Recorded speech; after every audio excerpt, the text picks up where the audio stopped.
മോനെ എന്റെ മൊബൈൽ ഒന്ന് നന്നാക്കാനായിട്ട് വന്നതാണ്. കോള് പോകുന്നില്ല. എന്റെ മോനെ മാത്രം വിളിച്ചാൽ കിട്ടുന്നില്ല. വേറെ നമ്പറിലോട്ടൊക്കെ വിളിച്ചാൽ കിട്ടുന്നുണ്ട്.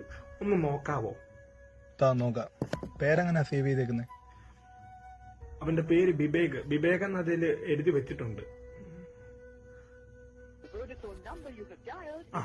ഇങ്ങനെ തന്നെ ഞാൻ വിളിക്കുമ്പോൾ നമ്പർ ബിസിയാന്നാ പറയുന്നത്. പക്ഷെ വേറെ നമ്പറിലൊക്കെ വിളിക്കുമ്പോൾ കിട്ടുന്നുമുണ്ട്.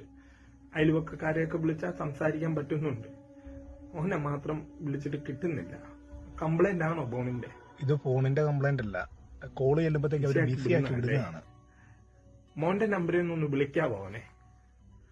ഇതിലുണ്ട് വിവേക് എന്ന നമ്പറുണ്ട്. ആ നമ്പറിൽ ഒന്ന് വിളിച്ച് എന്റെ പറ, അവന്റെ ചാച്ചനാണ്, കടയിൽ വന്നിട്ടുണ്ട്, അവന്റെ അമ്മ സുഖമില്ലാതെ താലൂക്ക് ആശുപത്രിയില്ലാന്ന് പറയണം. ഹലോ ഹലോ, വിവേകല്ലേ? അതെ, വിവേകാണ്. ആ വിവേകൻ, ഞാൻ നിങ്ങളുടെ അച്ഛൻ പറഞ്ഞിട്ട് വിളിക്കാം. എന്റെ പൊന്നെ, എന്നെ ഒന്ന് വെറുതെ വിടാൻ പറ. എന്തിനാ എന്നെ ഇങ്ങനെ ശല്യം ചെയ്യുന്നതെന്ന് ചോദിച്ചേ. ഞാൻ അവരെ ശരണാലയത്തിലെ കൊണ്ടുപോയി. നീ പുള്ളിയുടെ കാര്യം പറഞ്ഞ എന്നെ ഞങ്ങളെ ഒരു ശരണാലയത്തിൽ കൊണ്ട് വിട്ടായിരുന്നേ. ഒരു പെണ്ണിനെ സ്നേഹിച്ച് അതിന്റെ കൂടെ പോയതാ. ശരി മോനെ, ഫോണിന്റെ കംപ്ലൈന്റ് അല്ലല്ലേ?